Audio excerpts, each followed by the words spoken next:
Anyway, Demyx, I don't know how you pronounce that, Demyx begins to suspect that something is up between Roxas and Axel.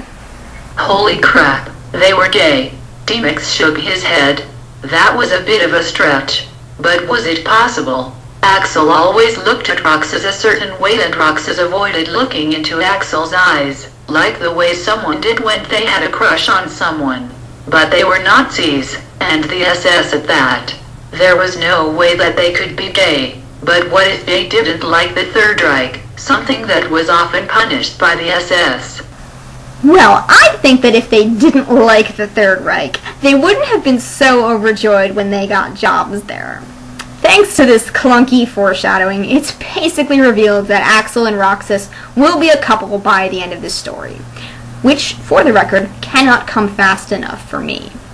We're treated to another author's note, which makes this author sound more like the byproduct of a ditzy cheerleader stereotype and a neo-Nazi stereotype. Anyway, I'm trying to get as much information about World War II in here as possible.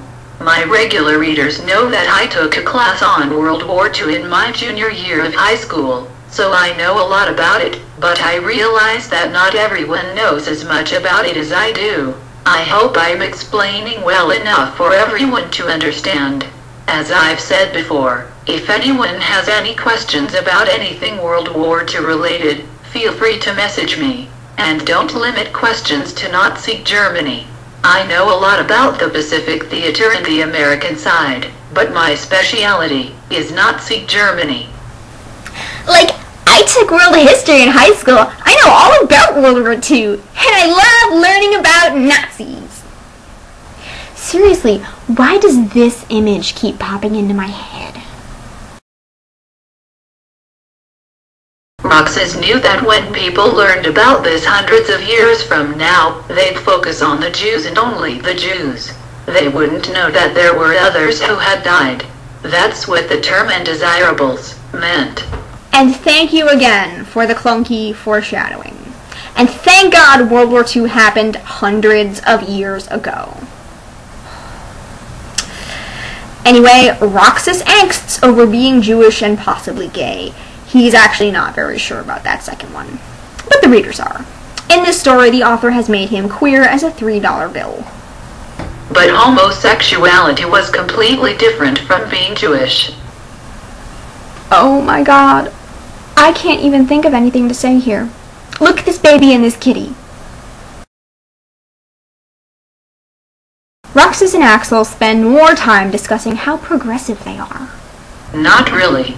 I mean, I wouldn't care if someone was a gypsy or something like that. I don't judge people by what they are, per se.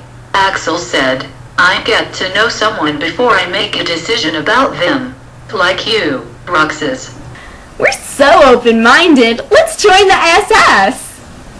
The logic. Oh my God, there isn't any. It's gone.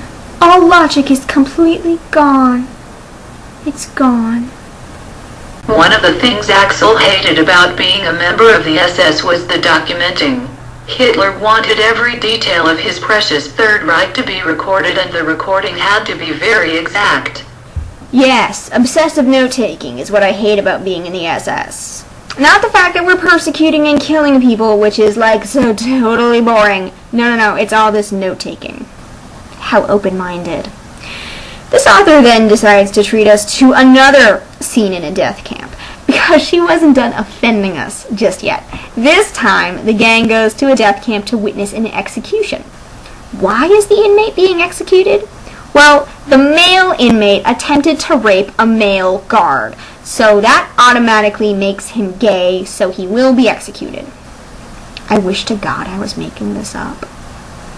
Riku had been told that they were watching an inmate, if you could call the prisoners that, who had attempted to rape one of the personnel in the camp, get executed.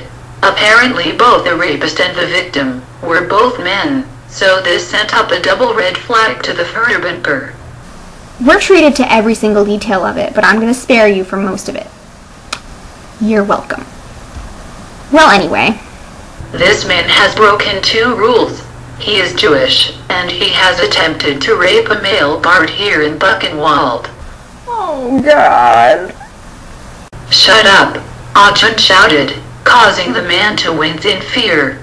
You are if I say you are and your records show it, and the victim that was raped said that you did it.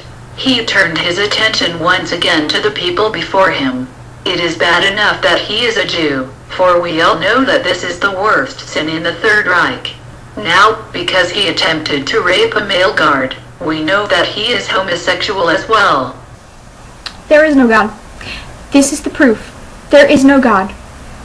Wow, I always thought that this moment would have more of an impact, but I'm too busy being offended. I'm sorry, wow. Okay then, so Roxas and Axel sit around and cry. Yes, they cry about how cruel the Third Reich is. I can't stand it either, and I know that I'm not seeing it the same way that you are. I'm not Jewish, but it's horrible to see these things happening for such a stupid reason like religion or sexual orientation, or something like that, Axel said. I'm just so progressive. Even though I'm a Nazi, I'm so accepting of everyone. And they're having this discussion in public where anybody can overhear them. Real smart author. Not only is she good at research, she's very logical. I hate this author. I hate her so much. There's some pointless and poorly written dialogue that no one really cares about. Demyx speculates about how gay Roxas and Axel are, but of course, he disagrees with the Third Reich's views because he's progressive and open-minded too. So why did he join the Third Reich? We don't know. We just don't know. But if Axel and Roxas were gay for each other, he wouldn't say anything. He wouldn't tell anyone anything about them. After all, who wants to see their friends in death camps for expressing who they really are? Yeah, because no one should persecute you just for being yourself. How did they even let you into the Third Reich? Why did World War II the backdrop for this story? This could very easily have been set in a regular American high school. Think about it. Everyone knows how homophobic teenagers can be. Why not just set this in high school? Clearly you know more about life in high school than you do about World War II. And then, because we haven't gotten enough tastelessness, Roxas watches Sayix interrogate a 14-year-old girl with autism. The purpose for this interrogation is never explained, but Roxas is so sad that Sayix is being mean to the poor autistic girl. The girl was obviously trying her hardest to answer the questions, but she wasn't doing so well. Roxas couldn't blame her. It was terrifying enough to be interrogated by the SS, even more so when the person being interrogated had a mental illness. And because the author isn't done confusing us yet, she introduces us to Riku. Well, wait a minute. Didn't we already meet Riku? Oh, no, not that Riku. This Riku.